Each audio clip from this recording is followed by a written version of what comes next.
Hi there, welcome back to Camera Than Coffee, where I shed light on all the important specs of deserving cameras. And today I'm damn excited to share with you a detailed comparison of the features of the new Sony A7 IV and one of the best in the market, Fujifilm XT4. By the way, Sony has just released the full-size sample images of the new Sony A7 IV on their official website. So if time allows, do consider checking them out. Cool. It's a beautiful day, so without any further ado, let's begin. So the new hybrid camera Sony A7 IV was finally unveiled last week, 1.5 years after the release of Fuji XT4. And it's priced at approximately $2,500, which is $800 expensive than the XT4. And yes, it is scheduled to be available from December this year. Now let's take a look at the image quality specs of the camera.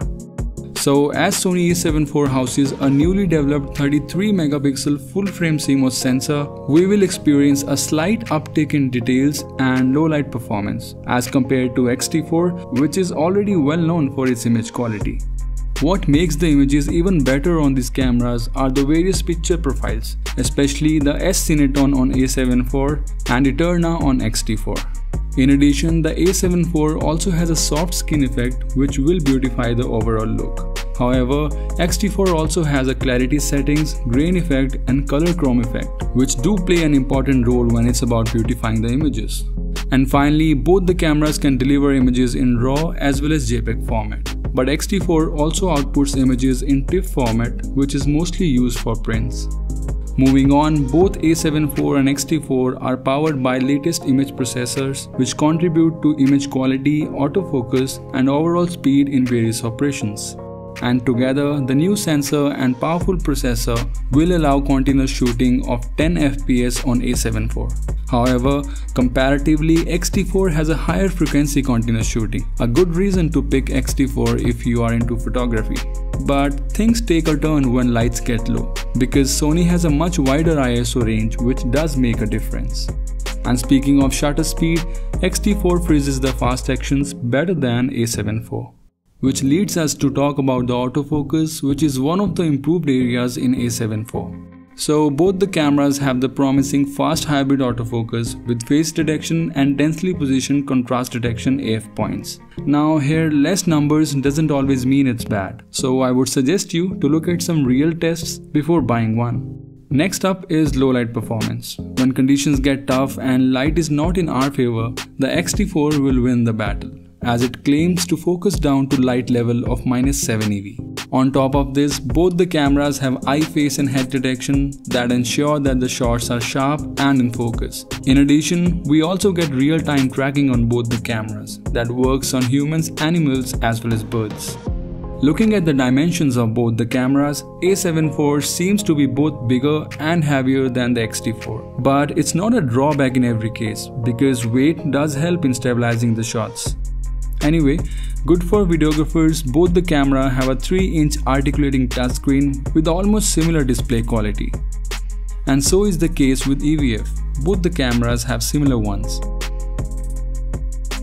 And sadly, both the cameras don't have an inbuilt flash. One good thing in A7 IV is that it allows the high-speed CF Express Type A cards to take a space in the camera, thanks to the enhanced processing power of the camera. Next up is battery life. Both the cameras houses internally chargeable batteries, and when it comes to battery capacity, there is a small twist. While the XT4 performs better in case of stills, the A7 IV performs better in case of videos. Interesting. And yes, another good news, both the cameras are water and dust resistant. And speaking of lens mount, the A7 IV has E mount while the XT4 has X mount. And now the video specs, where lies a lot of differences. On one side, the A7 IV can shoot in UHD 4K, whereas the XT4 allows a wider DCI 4K. In case of 4K 30p, both the cameras don't have any crop. But when it's about 4K 60, both the cameras have a slight crop. And I must mention here that there is no recording limit in case of A7 IV. Whereas in XT4, there is a 20 to 30 minutes of recording limit depending on the frame rates. And when it's about full HD slow motion recording, the XT4 is ahead of A7iv, as it can record 240 frames per second, but with a recording limit of 3 minutes. And just like internal recording, both the cameras are really good with external recording. One difference, the XT4 allows wider DCI 4K. Speaking of log recording, both the cameras have their respective log profiles both internally and externally.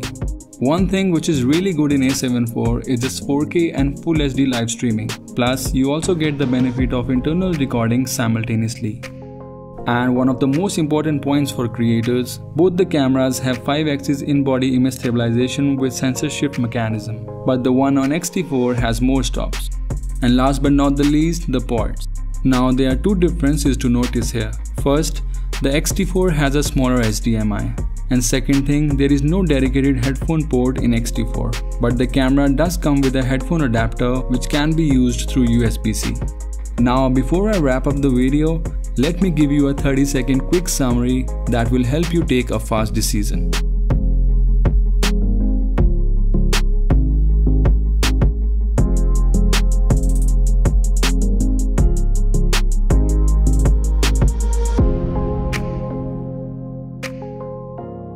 That's it guys, thank you so much for stopping by, and if the video was helpful, do support me by subscribing. See you in the next video.